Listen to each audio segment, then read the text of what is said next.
கிறிஸ்து இயேசுக்குள்ளான உங்கள் அனைவருக்கும் சமாதானம் உண்டாவதாக. இன்றைய தியானத்திற்காக எடுத்துக்கொள்ளப்பட்ட வேதவசனம் ஆதியாகமம் 17:6. உன்னை மிகவும் அதிகமாய் பலுக பண்ணி உன்னிலே ஜாதிகளை உண்டாக்குவேன், உன்னிடத்திலிருந்து ராஜாக்கள் தோன்றுவார்கள். அல்லேலூயா. ஆபிரகாமுக்கு கொடுக்கிற வாக்குத்தத்தம் ஆசீர்வாதமான வார்த்தைன்னு சொல்லி பார்க்கும்போது, உன்னை மிகவும் அதிகமாய் பலுக பண்ணி, பாருங்க, இல்லாதவர்களிருந்து இருக்கிறவளை அழைக்கிற தேவன். இந்த வாக்குத்தத்தம் இந்த சொல்லும்போது குழந்தை இல்லை, ஆனாலும் ஆண்டவர் கொடுக்கிறார். அவர் நமக்கு என்ன கொடுக்குறாரு? உன்னை மிகவும் அதிகமாய் பலுக பண்ணி. அது அவன் 12ஆம் அதிகாரத்தில் சொல்லிட்டாரு, உன்னை ஆசீர்வதிக்கவே ஆசீர்வதிப்பேன், உன் பேரை பெருமைப்படுத்துவேன், உனக்குள் சந்ததி ஆசீர்வதிக்கப்படும் சொல்லி அங்கே 12ஆம் அதிகாரத்தில் சொல்லிட்டாரு. மறுபடியும் ஞாபகப்படுத்துறாரு, உன்னை மிகவும் அதிகமாய் பலுக பண்ணி உன்னிலே என்ன பண்ணுவேன்?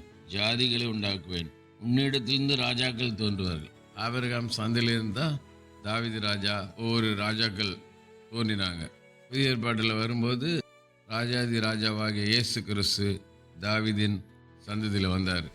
தாவீது ஆபிரகாமுடைய சந்ததி. அப்போ இந்த சொன்ன வார்த்தை பாருங்கள், எவ்வளோ உண்மையான வார்த்தை. பல ஆண்டுகளுக்கு முன்னாலே தீர்க்கதரிசனமாக உரைச்சிட்டார்.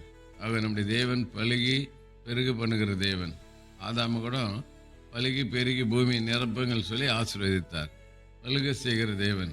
ஆகவே அவரை நாம் சார்ந்து அவருடைய வார்த்தைக்கு நாம் கீழ்ப்படிந்து வாழும்போது, அவருடைய வார்த்தைக்கு கீழ்ப்படிந்து நாம் வாழும்போது, கர்த்தர் நம்மை பலுக செய்கிற தேவன், பெருக செய்கிற தேவன், ஆசீர்வதிக்கிற தேவன்.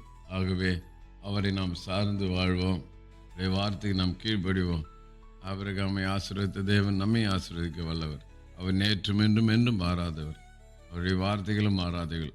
ஆக அந்த வார்த்தைகளை பிடித்து கொண்டு நம்ம அவருடைய அடிச்சூழலே வெற்றி நடை போடுவோம். கர்த்தர் நம்மை வேலைப்படுத்துவாராக. செபிப்போம். நேசிக்கிற நல்ல தகப்பனே, இந்த நாளில் கொடுத்த நல்ல ஆசீர்வாதமான வார்த்தைக்கு நன்றி அப்பா. இந்த வார்த்தைகளை நாங்கள் பிடித்து கொண்டு நம்முடைய அடிச்சுவட்டில் நடக்க உதவிச்சு இயேசு நாமத்தில் ஜெபிக்கிறோம் நல்ல பிதாவே, ஆமென். நம்முடைய கர்த்தரும் இரட்சகருமாகிய இயேசு கிறிஸ்துவின் கிருபையிலும் அவரை அறிகிற அறிவில் வளருங்கள். அவருக்கு இப்பொழுதும் என்னென்னைக்கு மகிமை உண்டாவதாக. நம்முடைய கர்த்தராக இயேசு கிறிஸ்துவின் கிருபை உங்கள் அனைவரோடு கூட இருப்பதாக. ஆமேன், ஆமேன், ஆமேன்.